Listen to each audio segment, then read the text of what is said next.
yourselves in. It's another 1 hour episode. Oh, yeah. Spike defused. Hello, everybody, and welcome to Press 4 to Defuse, your weekly spot for Valorant esports news and discussion. It's our 1 year anniversary of the show being a thing, so thank you all for tuning in and coming on in to check out the news. We've got a very special guest on to join us. His second appearance on the show, if I'm not bad at keeping track, it's Tanner Metro coming on. How you doing today, Tanner? I am good. I'm happy to be back. And as I was saying before this, it just helps me kind of stay in the loop. So I'm excited to talk about all things Valorant here coming up soon. We've obviously got a big thing on the horizon. It's the Berlin Masters. And Sam, our show anniversary lines up pretty nicely with your actual birthday, if I'm not mistaken. So how are you doing this week? Doing pretty good. Actually, my actual birthday was a few weeks ago, which is why I missed that show in August. You showed me a gift knew, but today. That's okay. I mean, I was in a mountain and I got confused. It happens. You know what? Extended birthday. Why not? Everybody wish me a happy birthday. Why the hell not?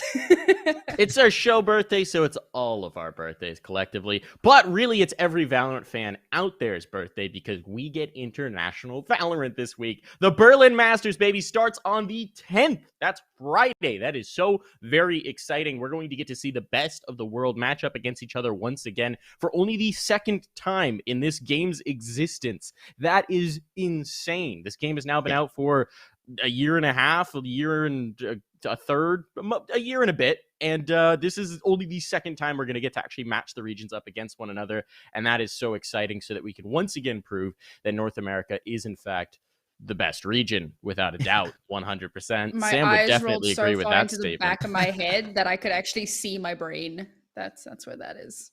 I think the other thing that we all have to look forward to is we get to see another top-notch Riot production to see what they could do with the Masters. We had a lot of fun watching Reykjavik. They're going to be putting their all into it again, so I'm excited to see what they roll out. What are you most excited for the Masters, Tanner? I mean, so the biggest thing is, I hate to do this. I hate to do this because we're really getting up on saying on this, but to see NA do it again. Not only to see NA do it again, Sentinels do it again, and then we also just have more representatives across the board. I think this is really cool, but I think it's been so long. It's been so long. NA have finally found it through the years of tactical shooters. They've been, they haven't gotten to the top, and finally we're there. So I'm pumped to see them hold on to it. God, I love having NA guests on the show. Tanner raises a good point. NA sucks at literally everything else. Yeah. So if we have to give you this, not that we're going to give it to you without a fight, let me tell you that. But you know what? It is nice for the special kid in the class to get a participation award every now and then. So that's okay. Sam, you're South African. Your best players play in NA. Clap back. Deal with it. Anyway, moving on here. We've got the actual bracket to look at, folks. It's not really a bracket yet. It is group stages. It's very exciting. We can bully Sam more later. Don't worry. She's got her start in Overwatch. That game's basically dead at this point. It's just the low-hanging fruit just keeps coming through. But we're going to move into the actual event to talk about here. The Masters Berlin. We've got the groups to look at. We're going to break it down group by group, but let's just take a look at the overall picture here, at what we've got going on. Let's go ahead and pull up that screen if we can, and we'll just talk about these groups. We're going to go through it and sort of build the storylines for each one, and then we're going to get into our predictions here. Starting with Group A. This group is an interesting one. We've got the picture here for you. We've got the Vision Strikers, Paper Rex, Supermassive Blaze, and Ascend coming in. And the first team I want to talk about is the Vision Strikers, right? Because this is a team that the Korean scene's been hyping up really since the game started. That's gotten a lot of attention, but last time around, they pooed the bed and did not actually make it to Reykjavik, so we never got to see them against international competition. Now, in my eyes, that puts so much pressure on them coming into this event where they're finally here. They finally made it. They picked up the best player from their rival last time around. Do we think they're going to realize that promise here, Tanner? Yes, so that was, I'm glad you kind of jumped to that point because that is kind of the biggest thing for me. And when I take a look at Vision Strikers, they're so highly regarded across the board.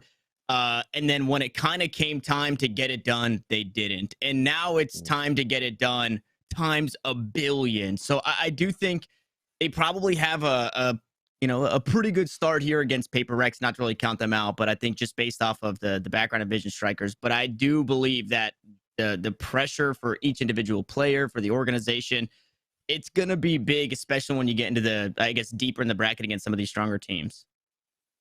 Sam, what do you think of the Yeah. Vision Strikers? This is the thing, like, so they were completely undefeated for, I think they're probably the team with the longest running undefeated streak. Sentinels going for that title and trying really hard there. But I think that Vision Strikers still have it. And then, and it was at the most critical possible moment that they started to lose. Now, the start of this bracket against Paper Rex, as Tanner says, good chance here to make it through. But then they're coming up against the two of the best Europe or EMEA teams, and like just getting out of this bracket is going to be the first hurdle. And then, of course, obviously we're going to get to all the other brackets, but such is the nature of this international competition. There are some incredibly strong teams. I don't know. I have high hopes for them, just for like the sake of storylines, and I think that it'll do a lot for their morale, like as a team. But overall, I don't know how far they're going to get.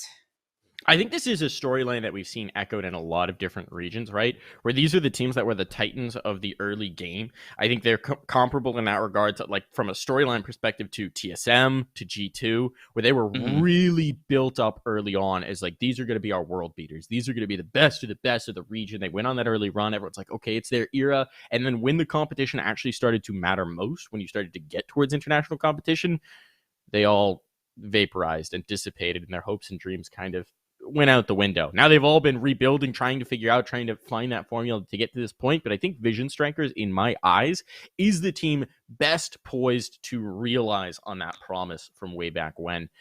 So I'm excited to see what they do. Moving on, Paper Rex almost didn't make it to this event. Much like we saw happen with Bren, they had a ton of difficulty securing not just visas to go to the country they needed to go to, but also permits to leave their own countries. We saw that happen, and it was really touch and go. But fortunately, Paper X has been able to travel. They've been able to get out of the region. Now they're going to try and show what the Southeast Asian region can do on the international stage, and I'm pretty hyped for this. What do you think about Paper X here, Sam? Tough. Again, one of the best in their region for sure. But historically, if we think back to like the first Masters, SEA didn't really show up that strongly. Now, hopefully, new team, not just in Paper X themselves being a new team in the tournament, but we've got new teams in Masters. So there's a chance. But again, they're in a pretty deadly bracket right now. And I suppose a lot of that is my EU bias. But I mean, Vision Strikers as well, not to be too much of a party pooper, but I feel like in the group of four, they're like fourth.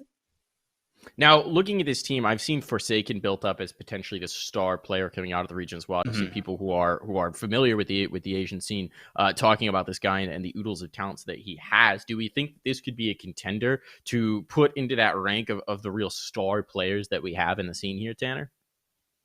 Yeah, I 100% agree with that sentiment, to where Saken is a shining star. Now, you have to kind of, I guess, take into consideration what the region looks like as a whole, but to kind of be head and shoulders above the rest of the teams as an individual player, I think that speaks very well for Forsaken. I think he's also got that kind of right-hand man.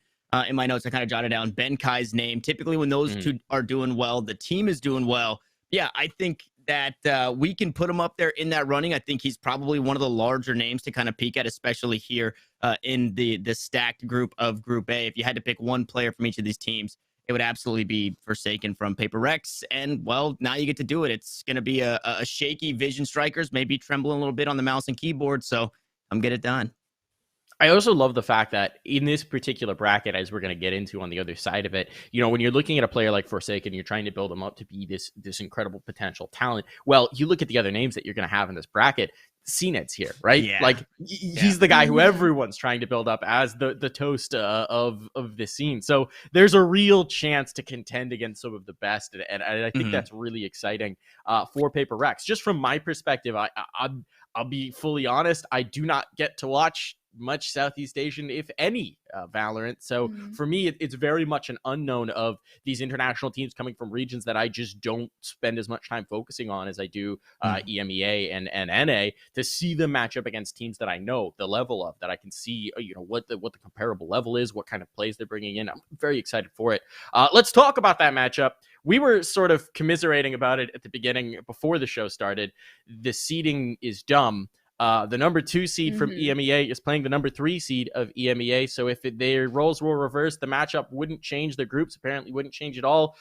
Why, Rito? Why are 2 EMEA teams in the same group when you have 4 teams in 4 groups? What's going on here? But enough of that, because we could rant about that for a little while. Let's talk about the actual matchup. Let's talk about Supermassive Blaze. What do you make of them, Tanner?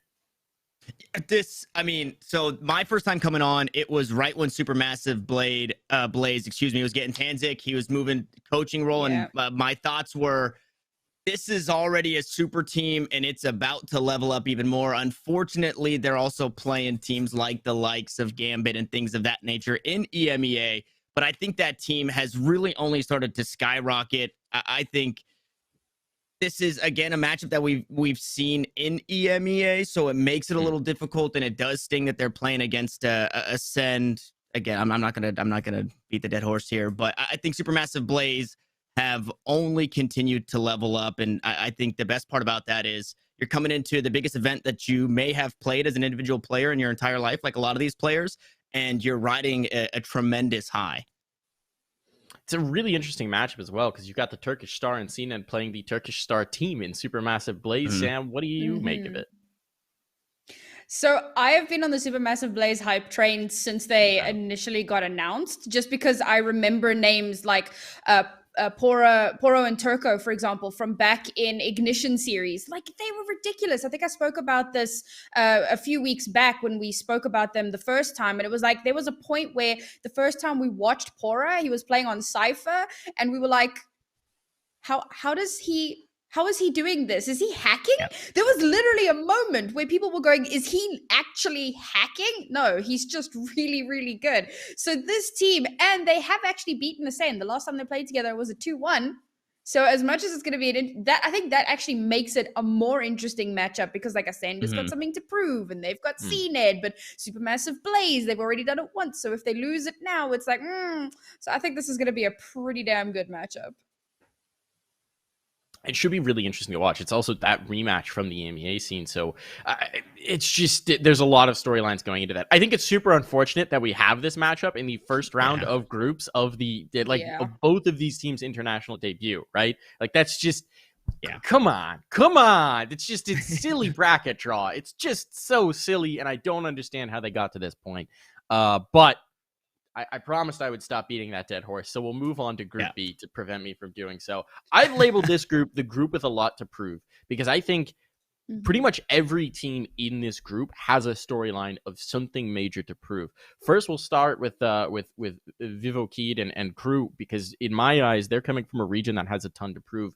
Last time we had Reykjavik, the Brazilian teams fell really flat and just kind of stunk the bed, just awful.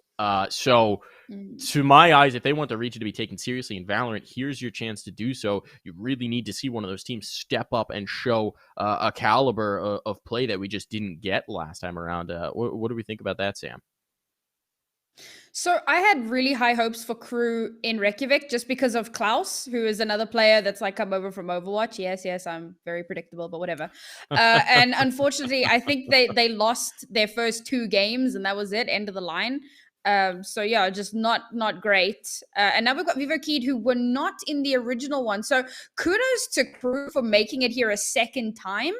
But obviously their showing needs to be better than previously. Otherwise it doesn't really mean too much. It's like big fish, small pond, you know, you've always got to be improving, getting better, and trying to aim for more, much like what Vivo Kid has done for them to have gotten this far. And similar sentiment to what you were saying about SEA. I don't get to watch a ton of Brazilian Valorant. There is just so much, like it's difficult to catch everything. So I'm looking forward to seeing how they perform. And as you said, like a group with something to prove, all of these teams have that similar storyline. So I feel like this could be the most interesting group to watch in terms of storyline. What do you think of it, Tanner? Do you think we have the storyline group here?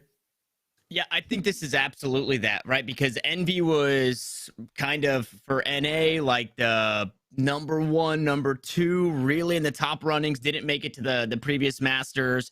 Version 1 kind of surprised everybody in that. So you have that in its own right. You've got Zeta Division, who are kind of this, I feel like the dark horse is not the right word, but they're kind of like this. They've got this antagonist vibe to them, and so they've kind of got a lot on their shoulders. And then for Crew and Vivo Key, like you said, Mike, it's Brazil not really showing up. You have a lot to prove here in this one, and you're doing it against what's supposed to be the powerhouse region. Now, I think when we talk about NA, it's mostly Sentinel, so you probably aren't too afraid of this Team MV squad, even though they are from NA. And then as far as Crew goes, I like what I'm seeing from Crew. Unfortunately, their last handful of matchups have been against the same exact teams, and I feel like you can't do a whole lot of leveling up for yourself individually. So that's a really tough spot to be. What I'm really excited for in that B1 matchup between Vivo Keed and Envy is the Heat versus Ye matchup. More specifically, it's just kind of two heavy fraggers on their team, really bringing the heat. I think if Vivo Keed have a chance, it's if Heat is absolutely popping off. I think that the Envy storyline as well, just excuse my NA bias here for diving back into this one, is super interesting, because to my eyes, they've always been the team that has looked the most consistently amazing. Even obviously not in this recent run, but dating back to before Sentinels went to Reykjavik, even then, where Sentinels would have these really hot flashes where they'd wind up winning, but they'd go back to the lower when they necessarily shouldn't have. Like, there were some small consistency issues. I think those have mostly been fixed at this point, but Envy has been that team where they had the opposite problem. They were so consistent at getting just to the precipice of doing something awesome, winning an event, qualifying to the next big thing, and then they'd stumble. So they just had so much trouble getting over that line. I think with Marv, I think with Ye, I think that they've solved that issue potentially, but now they've gotten to this next step, right? And here they have a chance to really prove what they believe, which is that they are world class, that they are in contention to be the best in the world, and they want to show that. Obviously, they've got the boogeyman of Sentinels that they've had to deal with throughout their time in North America, but in this group, they don't even have to think about that. They can go out and batter these teams and establish themselves as a dominant force headed into bracket playoffs. And that's what they want to do. So I think they're going to be really interesting to watch, where, again, it's going to be a situation where this is the first time they're traveling. This is the first time they're competing on LAN. This is the first time they've got international XP. And even if you look back at their CS careers, Ye has LAN experience. FNS has a lot of LAN experience. Crashies has some LAN experience. Like, there's experience there. Victor as well. But it's not... It's been a while. It's been a while for most people in Valorant. And so it is going to be interesting to see if they can translate that. And I think that this is a super interesting moment for Envy, where we're either going to see them change the narrative and establish themselves as one of the top teams in the world, or it's going to be like, okay, same old Envy, like they got to this point, but we saw the cracks, we saw the pressure, we saw the crumble. And so I think it's very much that they control the narrative there. And it's going to be very fascinating. To build also on your point about Zeta Division, I am so intrigued, because the thing about Zeta Division is they've built this storyline, this style that they've got where they look like the bad boys in all of their graphics and things like that. But to be quite frank, coming from a CS background, Japan has just never been on the map or on the radar. It's not TAC FPSs like CS were never that popular in Japan, so the talent pool was always rather small in comparison to other games even, and it just hasn't been an intimidating region. So for all the story building, all the narrative that they've done, now we need to see them deliver results, and I'm just interested to see if they're going to be able to do it. To my eyes, it's a huge question mark, a huge unknown. Talk about Group C. Move on here. We'll keep running down the rankings. Talking about Group C. Gambit win the EMEA. They look dang good. They looked good last time around and then didn't make it to Reykjavik. Like, I remember back then, Ryan, and I think you as well, Sam, were saying they very well could qualify, and we're even predicting them to do so. They didn't do it last time around. This time they've done it. This Gambit team looks increasingly strong, but does topping a trash region like EMEA actually mean they're going to be able to do something internationally? That comment was just for you, Sam, but let's get your thoughts on it. How do you feel about Gambit in this group? Honestly, this is something that I said while Challenges was going on, but it feels so damn good to see the CIS and Turkish regions showing what they're capable of. Because in the last playoffs, we said it, they did awfully. They had like some moments where they were, getting something done, and then they just got absolutely smacked around, and it was just horrible. So it's so nice to see that they're finally getting the results that we've known, and by we I mean people in EU, because y'all NA people are K-Koners that don't know nothing. But we've always I enjoy known how much that they chat. have this potential. We've known that they have a ton of potential. So I'm looking forward to seeing how they're going to stack up, because Crazy Raccoons, this is one of our teams that came through from the previous Masters as well. So obviously some really great consistency there. 100 Thieves, we know how good they've been looking recently. They were in the playoff finals up against Sentinels. Obviously weren't able to win, but I mean, I think everyone was fairly surprised to see them even get to that final. So definitely some big improvements there. And then there's like Heaven Liberty, which I honestly don't know terribly much about. So I feel like that could be like the wild card of the group. But it's definitely a good group to really start testing Gambit's mettle. Tanner, what do you think about this group? Yeah, I agree that, so, I mean, it feels great, right? Gambit, they've got a solid run. They just went out in playoffs, and they do it against the strongest teams of EMEA. And we can make the joke at how strong is that region really. But when we take a look back at last Masters, right, it was very close between, the maps honestly could have gone either way between EU and NA there in the grand finals. It went the way of NA. And now we're seeing an EMEA team, just kind of levels ahead. So I'm thinking that we're going to get a bit closer of this EU-NA rivalry, or now EMEA-NA rivalry. So I think that's really cool. And I think they get a huge kind of confidence boost. No hate to Crazy Raccoons, but they didn't show us a whole lot last time. I don't know how much we're going to get this time. And they're playing this absolute unit of a squad. And then just below that, 100 Thieves, Haven Liberty. So Brazil, again, kind of a very close region. They didn't, very close in themselves, right? The finals between both Haven Liberty and Vivo Keyed and just the games played could have gone either way, it felt like. And you kind of take a look at their history, and a lot of the times it could have gone either way. 100 Thieves, though, has looked completely leveled up. They're the boomer squad. They've got that zoomer behind them. I guess kind of two zoomers, right? Ethan's right around that age. What I think is the best about that, and kind of the boon here for Haven Liberty, is that 100 Thieves is just continuing to theory crap. They're continuing to bring all this stuff in. We just previously saw, triple initiator on Haven. I know a lot of teams played the KO and got away from it, but 100 Thieves are still kind of flexing it. I think that brings so much versatility, again, against into a matchup that you should win. And then maybe you don't have to, pull all the tools out of that Swiss Army knife against this Haven Liberty squad. Every time I read Haven Liberty, I want it to be Havana Liberty, and I get really excited that we have a Cuban team, because that would be really interesting, I think, from a narrative perspective. And then I remembered that that's not the case. But no, I am interested to see what they could do. I will say, for 100 Thieves, I think one of the really interesting storylines for this 100 Thieves squad is that this is a team that, if you're constructing a squad, this is a team that's built for LAN competition, right? That's built for that international competition. The experience you've got with players like Hiko, players like Ethan, players like Steel, who've been there, who've done that, who've competed in this way, who've traveled in this way. They're just bringing that stable level. Nitro, I didn't mention him. They're bringing that really stable level, that oodles of experience, that we've been here, we've done that, we've won this before. Could do it again now in a new game. And so when you were building this squad, when 100 Thieves was going in to build a squad, this is the moment they were building it for. This kind of competition, as opposed to all of the online gaming of the last year. This is really what it's been constructed for, this moment. And so now that they have it, I think that this is going to be a really interesting team to watch in competition. I think they've got a leg up on pretty much everyone, certainly in their group, if not the competition, in terms of the level of XP that they bring to this kind of an environment.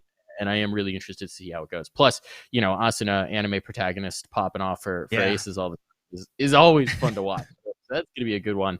We'll move on into Group D. We'll keep it rolling on down the tracks here. Group D, obviously, the bracket is inaccurate because Bren couldn't come, and that really sucks. We're going to get into some news about them. They are no longer Bren Esports.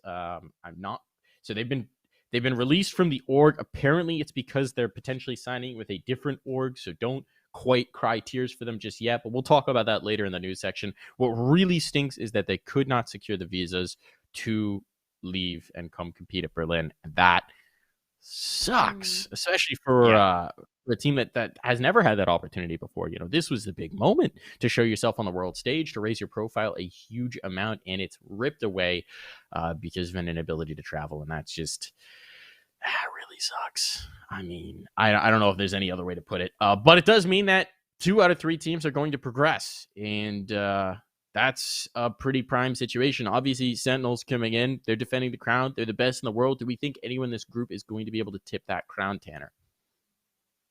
No, I think Sentinels make it out. So it's double round robin, so they'll play, everybody will play everybody twice in that, in Group D. I think Sentinels makes it out 2-0. I don't know. I mean, again, EMEA, G2 is kind of ranked 5 in the region. Sentinels has just been somehow, some way, light years ahead of what feels like everybody.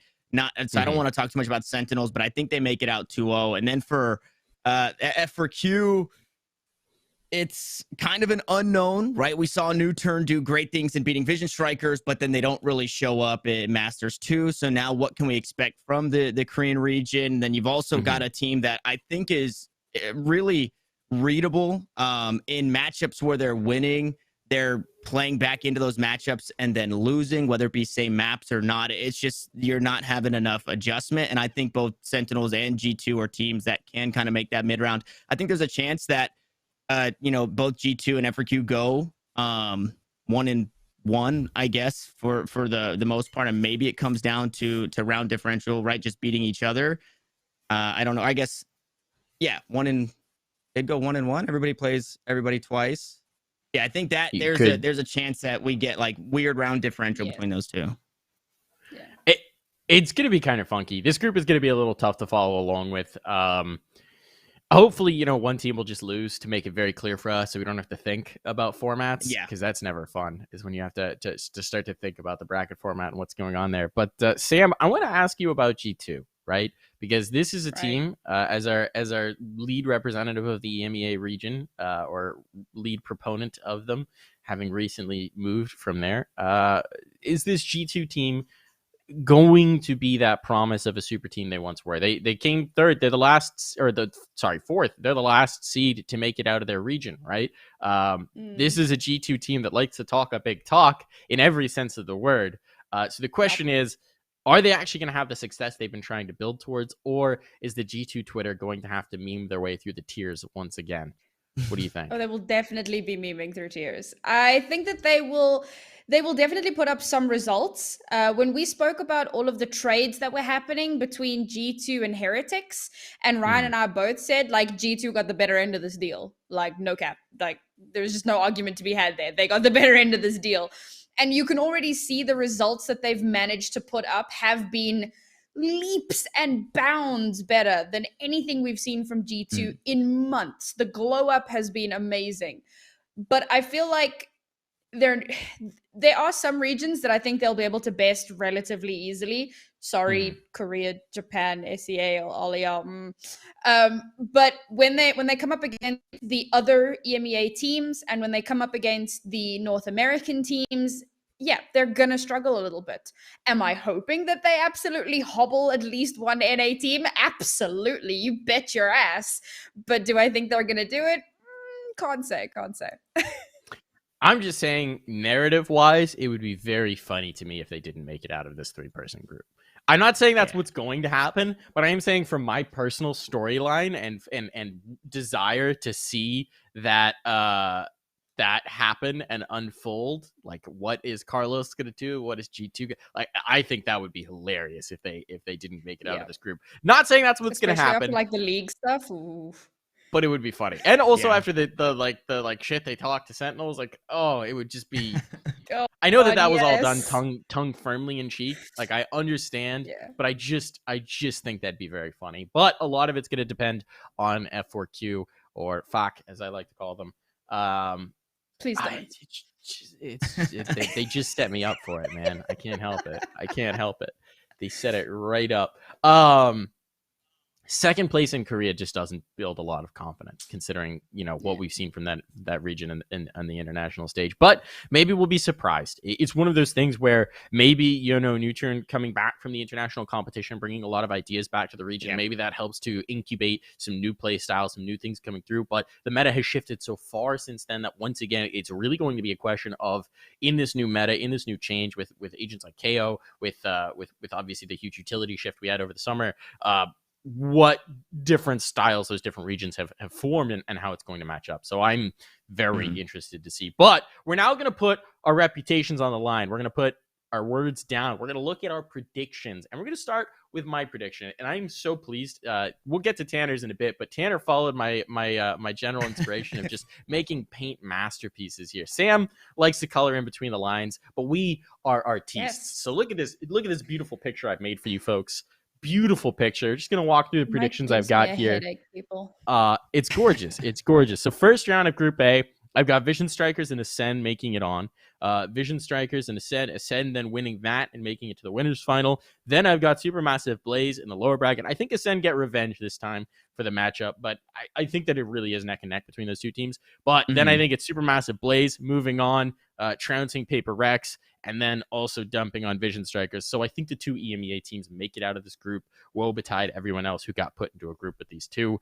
Bummer for you guys.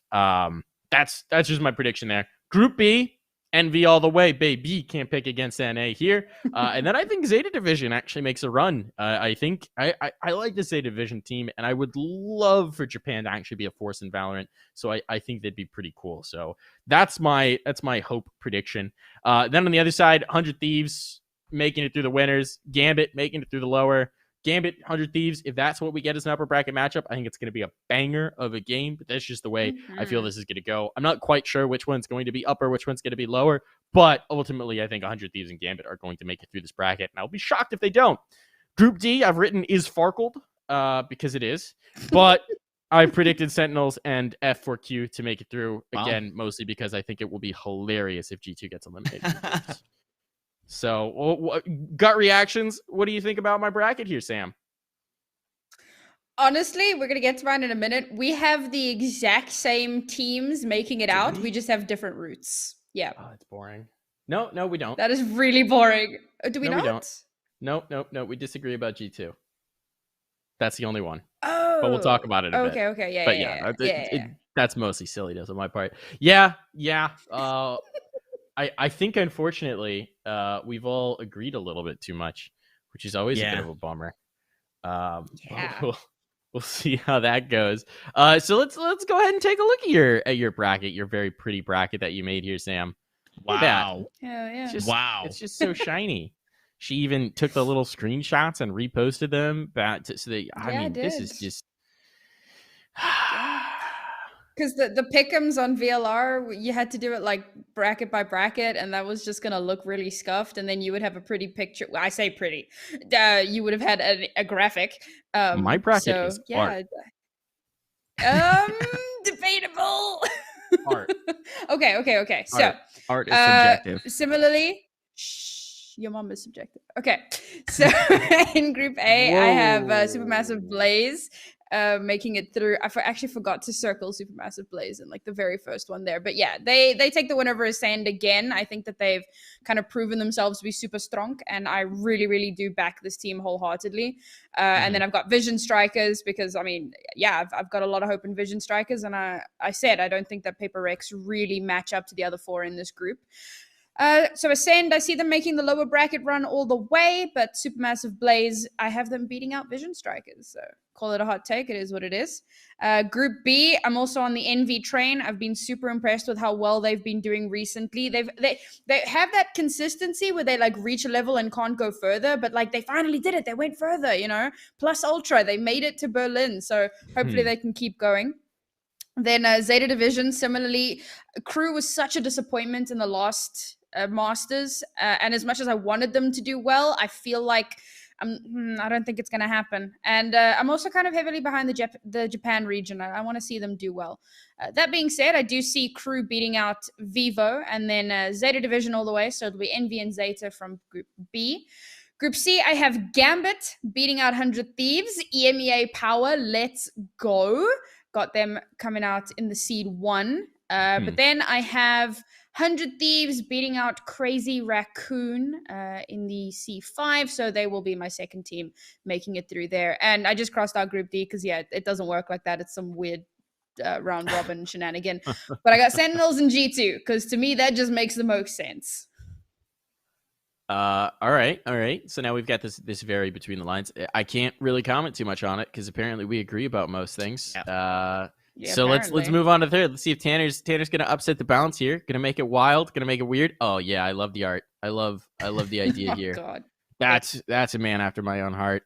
I think that the only point of major difference you've done with us is Vivo Keed making it through. So what do you think about that over in Group B there, Tanner? Yeah, so I mean, I got faith. I've got faith in Heat. I think he's gonna spice it up. It is one of those players in, so when we take a look, I guess you could say that Brazil kind of, I'm putting air quotes around this, but kind of finished 4th in Masters 2 in terms of how the regions kind of panned out. That is obviously, where you have teams that, like with NA being first, how was NA first? If Vision Strikers was 5th, or version 1 was 5th, blah, blah, blah, whatever. But the way that kind of shakes out, I think Brazil is just a better region than everybody here except for NA. So I think obviously NB make their way through. And then I think for Vivo Keed, as cool as it would be, because I think Zedd Division they've got this fire behind them. They've obviously got the hype behind them as well. And you can see the personality in the team. And it'd be so cool to continue to see their posts and what they come up with as a squad should they continue winning. But I mean, Heat is head and shoulders above Brazil, who was head and shoulders above Japan, SEA, and LATAM and Masters too. So that is kind of where why my faith is in Vivo Keed to kind of make it through eventually. But there is a world, I do think there is a world that Zeta Division does make it through. And yeah, that was like really our only difference. I think that second spot in Group B is probably the most open gut check wise among the three, where we just don't. And this is heavily tilted by, I would suspect, all of our bias of just not having watched as much of the 3 other teams in Group B. But to my eyes, that seems like the biggest potential question mark of which team is going to make it out of groups. I think that's going to be very interesting. I will also say the other storyline that I think where I disagree with both of you is that initial matchup in Group A between Supermassive Blaze and Ascend. And I'll tell you why I think Ascend's going to take it, because I know I just said it's very tight between these two, but I genuinely do think a team learns more from a loss than a win. I think that's something that's oft repeated by coaches and IGLs all over the place. And I think that in this specific instance, because Ascend lost the last matchup to Supermassive Blaze, they have a massive incentive to anti-strat them and to really focus in on trying to play this. Now, obviously, that can be changed up. That can be thrown for a loop in so many different ways. But I think Ascend has a bit of a chip on their shoulder to triumph over Supermassive Blaze. And so I think they're really going to come out swinging that first matchup. And I think it's hugely important for both of them because they both recognize that taking that early win gives you a clearer path. I mean, that's very straightforward and obvious what I've just said, but you know what I mean. You get what I'm getting at here. I think that first matchup, that first round matchup for both teams is perhaps the most important one of their entire group, regardless of whether they win or lose. Yeah. So it's going to be very interesting. It is going to be very interesting to see how this shakes out. I can't wait for the games to start. Just from the perspective of doing this kind of a show, when we talk about different regions and the relative strength of different regions and analyze teams for different regions, there's so few data points. We just have Reykjavik. So getting more matches, more games of any variety, regardless of the result, is just going to be fun from the talking head perspective of getting more meat to sort of dig our teeth into and chew over for the next however many months until we get champions. So I'm just really excited for that one. I'm really excited to see. Now I'm going to ask for one more prediction. I didn't put this in the outline. Oh, boy. But here's the prediction. Obviously, we don't know what the playoff bracket draw is going to be like until we have the results of groups. But I want your hot take prediction. Who is going to win Masters Berlin. And now you're our guest, Tanner, so I will allow you to either choose to go first or second, and your decision will seal Sam's fate. I will choose to go first. Okay. And out of everybody here, I would love more than anything in my heart of hearts to be able to say that Sentinels are taking it home, but I think something funky is going to happen. And I'm leaning, I guess I'm kind of, this is not great because I'm not going to say one team, I'm going to say two, but I think it's either going to be Gambit or Supermassive Blaze. I think those are the kind of two teams that we're looking at. I think EMEA does level up. And hold on, I'm going to reel it back a little bit because I think every single region leveled up from being able to play against Sentinels at Masters 2. So they all took that home. They're going to be coming into this one with something new. Hopefully Sentinels have done the same, but I think this is a EMEA Masters. Okay. Sam, hit me with your prediction. Tanner is not my favorite caster of all time. Let's go. Honestly, as much as I'm super behind this SMB team, my prediction is going to be Gambit. And I was expecting to be the spice on the desk. I was not expecting Tanner to say that. So there you go. Spice averted. All right. Then I guess I'm the spice on the desk, because I don't know what's going on with you fools, but the only sample size we've got before is that NA absolutely dominated international competition. I mean, look, True. version 1 with a stand-in made teams and regions look silly, and they're not even in this one. They didn't even make it by a long shot. We are deep. We are strong. There are 3 teams here that I think all have a shot at taking the #1 prize. But if I'm going to pick one, I'm going to stick with the Kings. I'm going to stick with the team that already has the crown on their hands, that are defending the champion belt. It's going to be Sentinels who win the Masters Berlin. That's just going to happen, and I'll tell you why. First of all, they've got the talent. No one can dispute that. Why, okay. They've got the firepower. No one can dispute that. These guys, pound for pound, are the best players in the world until someone proves otherwise. Second, they're adaptable in a way that other regions just aren't. Sentinels has shown that they are willing to change things up. They are willing to change their playbook around. They're willing to make things up on the fly. They're willing to shift compositions. They're willing to do whatever they need to do to win. They're not so rigid that if they get thrown off their game plan, if they get thrown off the comp they want to play, that they're going to have issues, that they're going to be concerned. They're always willing to go back to the drawing board, to go back into the tool chest, to pull something else out to make it work. So that's my prediction. Sentinels are winning it, baby. The crown is staying on NA's head. Until some other region shows they can hang, I just don't believe it. I don't buy it. I'm not here for it. Sentinels all the way. Go Sentinels. I'm a believer. Right, got that out there. I'm a believer. All right. Okay, Mike, step off your soapbox. Wait, is that even spicy? Just because you said, just because you I added didn't think the it was flavor going to be to spicy. it, is that? Okay, I didn't think it was going to be spicy. The only reason it's spicy is because you two disagreed with me. I think that it's the. I think that if you're using your brain, there's no other option there. You're using your brain. No, you're definitely using your heart. It's just obvious, man. It's just obvious. That's going to happen. Yeah. I know I just think it's not going to happen because it's the most boring storyline. So therefore, it just the most boring storyline. A team establishing an era in a game, winning 2 international competitions back to back, when they don't even have to win this competition to qualify to champions. They're already there. They're already there. Yeah. So this team establishing their dominance and saying, we don't care that we don't even need this. We're still the best, and you're not going to prove otherwise. I think that's the most interesting thing here. I think that building a legacy, building a storyline, building an era, making themselves even more of the crown that everyone is aiming for, I think that's a dope storyline coming into this. And so I'm here for it. Yep.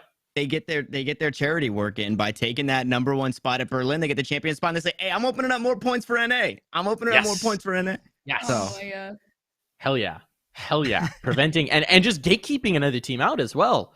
I think that there's so many storylines there. I also think that one of the subtext storylines is who's the best player in the world, right? This isn't about teams. This is about individuals. This is TenZ, CNED. You're looking at a lot of players around from different groups. Who's going to be the best fragger? Who's been El Diablo? Like, who is going to show themselves to be the cream of the crop? Will the cream rise to the top. That's what I want to see. So there's a lot of storylines going into that. I think it's going to be really fun to watch. I think Masters Berlin's going to be a hell of a show, folks. So be sure to be tuning into that. And now into our next segment, which I labeled, oh, and there's some other stuff, I guess. There is some other stuff that happened this week. This obviously, Berlin Masters has been the overwhelming news, but there is other news. And I know this next one is very exciting and near and dear to your heart, Sam. So why don't you talk about it? We got Game Changers EU announced. Let's go. Finally, I'm so happy that this has finally been announced. We've actually been waiting since the Game Changers Initiative was announced in January for a European leg of the tour, and it's finally happening. I believe the dates are at the end of the month, from like the 27th-ish of September up till like the 3rd-ish of October, somewhere around there. There is only one broadcast day, which is very on the sad. screen. 27th. Yeah, there you go. Yeah, it's almost like I know about the female scene in Europe. Oh my god. Couldn't be. There is only one broadcast day, which is really sad. I believe that'll be like semis and grands or just grands, but we have it, and like it's super exciting. So we had Birds of Prey just last weekend, another FE event. We've got the Women in Games FE event this weekend. We've had like a whole year of these third-party female tournaments, and now it's all culminating finally. And I actually kind of like that as opposed to NA. I know we've been waiting for so long, but it's been so cool watching these storylines develop over the last 8 months, and now we get to see like how it all culminates together. The one thing that I was kind of wondering about was if you go and check out the actual rule book, it says that for player eligibility, players must identify as women. There is nothing about non-binary or any other like marginalized gender, which was a big question mark for me. Yeah. Did they use the word identify though? I feel like that does open it up to some interpretation, perhaps. I can't remember if it is exactly the word identify. It might have just been players must be women. I don't remember offhand. I just remember not seeing, marginalized or non-binary or whatever. So that was a big question mark. But I would assume that from Riot's perspective, the rule book as far as who's eligible to compete in Game Changers is going to be consistent across regions. And if it's not, that's insane. There's one other big question mark. Sorry, this is actually a massive one. Okay, so there is a thing about you may not compete in more than one team. Okay. But that is within the tournament, and in the future there's going to be like 3 iterations, and the second one is going to be co-ed. Okay, so mixed teams, but you must have a minimum of, I believe, 3 female players, and then you can have 2 of whatever else. And we were just talking like, what if some team decides they're gonna yoink CNED for Game Changers, because we haven't found a rule that says, because you can't say if you participated in VCT you may not participate in Game Changers, because that just completely screws teams like C9 White and CLG and whatever. So like the rule is not there. I would assume that this falls into the pool of Riot saying that if you've qualified to a certain point of VCT, you can't play a certain tier of tournaments, right? In the same way that we've seen it in NA. But I agree that if that's not expressly written, this could get a little funky and weird. So I guess we'll see. Yeah. But I suspect Riot has figured that one out, at least to some degree. That would be a massive and obvious loophole. And as soon as you saw the registration and you look at the name, you'd go, wait, hang on. No. No. We're not about that. But what I will say is from a perspective of what we've seen in NA, it's very exciting to see this for the EU scene, because what we saw in NA is once Game Changers was established there, we saw the investment come in from organizations where they picked up teams, they started to sign players and give them an opportunity to really compete. And that's really what helps make a scene much more professional in terms of giving players the opportunity to actually focus on competition, as opposed to working a job, worrying about something else, worrying, streaming to try and pay the bills, that kind of thing. It takes a lot of the pressure off and allows them to focus on competition. And that's what this Game Changers really, I think, provides as an opportunity. So I think it's pretty cool. What do you think about Game Changers here, Tanner? I'm a huge advocate. I mean, I've been kind of hands-on with Game Changers. I believe it was Sam and I that did the first one together. I did the next one with Mimi. So like, I think this is just a huge initiative. I love seeing kind of just the support behind it. Right? I'm a huge fan when things, I guess, that should be getting love are finally getting love, especially when it comes to esports. Like here in Arizona, esports just got sanctioned in high schools, and I'm all for it. I'm trying to get on the board and talk esports and kind of just push this stuff forward to make sure everybody's getting involved and everybody's finding their place. And I think the biggest thing, and one of the biggest things to note, is that it's not, a separate league, but it's a league to get started. It's a place for these women and these marginalized genders to actually have a place to play with the same prize pools, right? You're still playing for a lot of the times, especially for the North American ones, $50,000. And then from there, you can start to evolve to playing in the VCT and working towards, champions yourself. So I think this is great because it has been, it's been until 2020, 2021 that, women have actually kind of found their place and actually been able to compete or get started in competition and not just kind of be left in I guess, like swept under the rug. Moving on to our next storyline here. This one is something that we don't usually talk about on the show, but just skins. The Riot announced a collaboration with Zedd on a skin pack. This isn't really what we normally talk about, but what's interesting about this is the fact that they're now collabing with Zedd. He's obviously a DJ personality in that regard, but he's also been heavily involved in Valorant really since the start. So this is cool to see, and we'll see if it's a continued trend here. I also know that you have a bone to pick with the particular timing of this announcement, Sam, if you want to air your grievance here.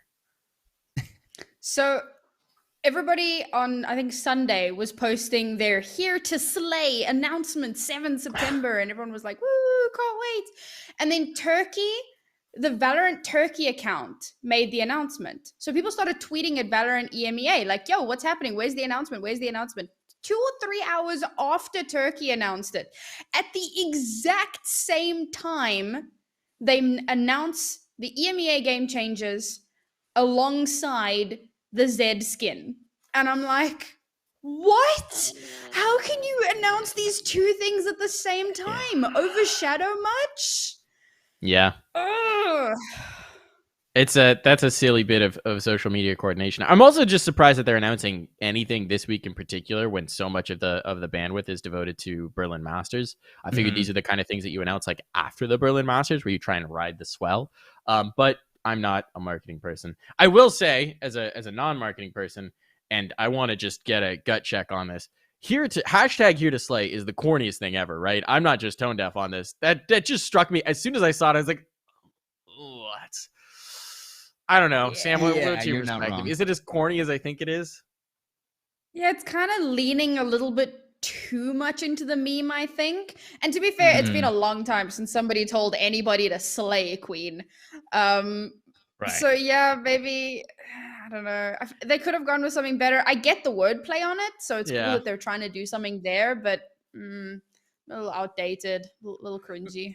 Maybe it's good for the youths. I'm old and outdated. I'll freely admit that. I don't know what works with I'm Steve Buscemi going, how's it what's going on, fellow kids, or whatever it is in the meme. So I'll admit I could be totally off base here, but that just struck me as really corny. Moving on in the news. Here's a really cool piece of news. Padafan is back to X10, and also the weird positive offshoot of the really unfortunate fact that Bren couldn't travel to the Masters Berlin is that X10 is confirmed for champions. They're confirmed with the champion slot just off of circuit points. There is no opportunity for Bren to secure more circuit points than they already have from just having been at the tournament. So Padafan is back. He's a star. That's exciting. Hopefully he'll be fully healed from his wrist problems by the time he needs to be competing again. And we're going to have X10 in champs. That's pretty dope. What do you think of it, Tanner?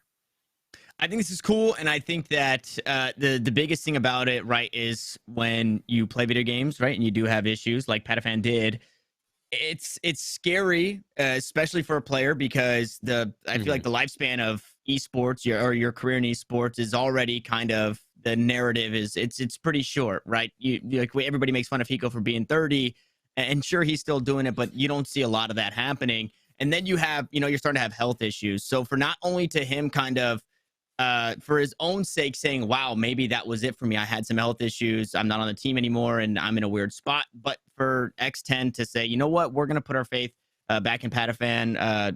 He's going to take us to champions, healed up right now or not, where we're putting all our faith in him. I think that's huge for the organization. Like, that just shows so much I keep saying the word faith, but that's exactly what it's showing in Patafan as a person and a player. Yeah, I think it's fair. Sam, what do you make of it? X10 going to come win champions? I think if you guys keep pronouncing it Patafan, I'm going to have a heart attack. It's all right, Patafan. Yes. Okay. Well, it's our American accents. It's our American accents. Mm-hmm. Accent, yeah. No, it's your American Keikona, okay? It's showing a little too much. Put it away.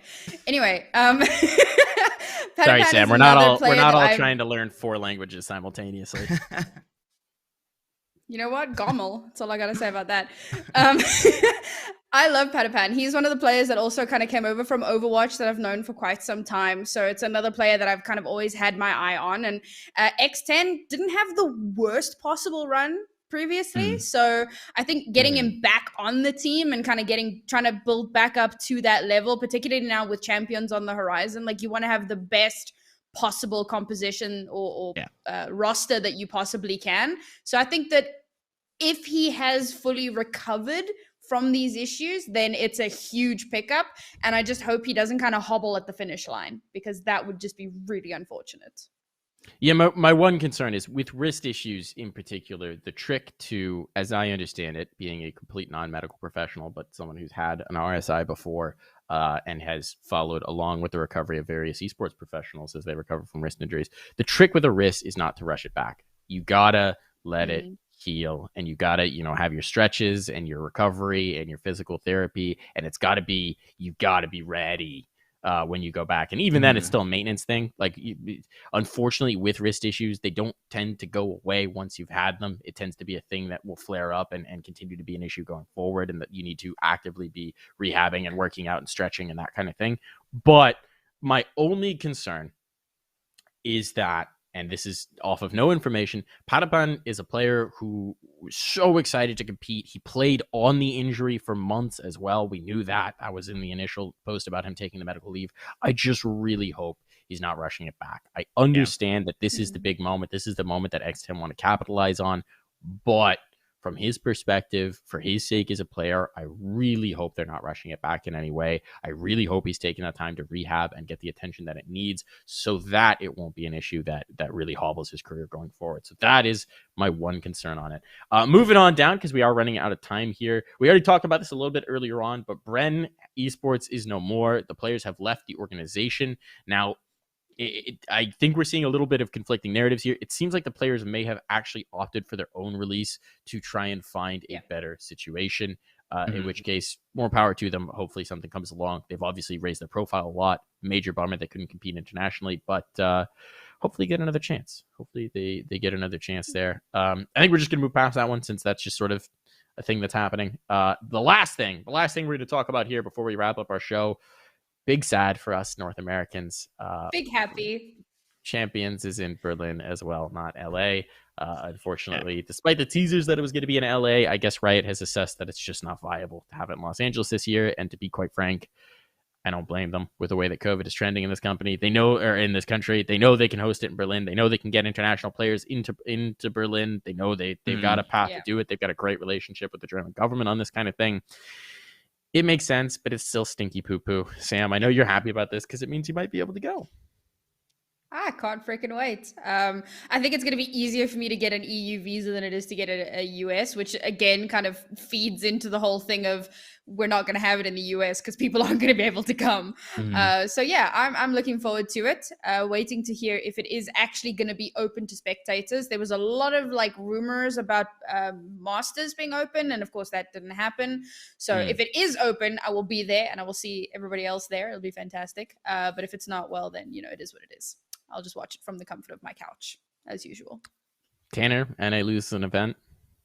Yeah, it's sad, but I'm not too sad because I think it was kind of leaked that Worlds for League of Legends won't have spectators. So, and that's in, I believe, Iceland is where that one is panning out. So I'm thinking maybe they're not leaning towards spectators. And Sam, I want you to be able to go. I would love for you to be able to go, but it's just not fair. So I think we should all just watch it from home. There we go. There you go. Schadenfreude. If we can't go, you can't go. They're not going to let us into the country. Well, actually, maybe Germany. I know Sweden just reintroduced a ban on U.S. travelers without a very specific reason to go there. So it's not looking good. It's not looking good for us Americans to travel much lately because COVID numbers aren't looking good. So hard to blame people. But hopefully this is the last major international event that'll have to be without a crowd or maybe with a crowd or just not NA people. But it's been a lot of fun talking about the Masters Berlin. That's the big news story for the week, folks. So get excited for the Masters. Get excited for International Valorant. Get excited for NA to prove once again that it's the best region in the world, without a doubt, bar none. No problems there. Get excited for more eye rolls from Sam next week when we have to talk about this. Actually, I don't think I'll be around next week. Not sure about that one. We'll figure it out. But anyway, thank you for tuning in. This has been Press Forward to Defuse. Huge thank you to Tanner for coming on the show as our guest. Follow him on Twitter. You can find his @ down below. It is very conveniently first name _ last name. Like that's good SEO right there. So go follow Tanner Metro. You know you want to, so do it. We'll see you next week, 1 p.m. Eastern. Bye-bye, everyone.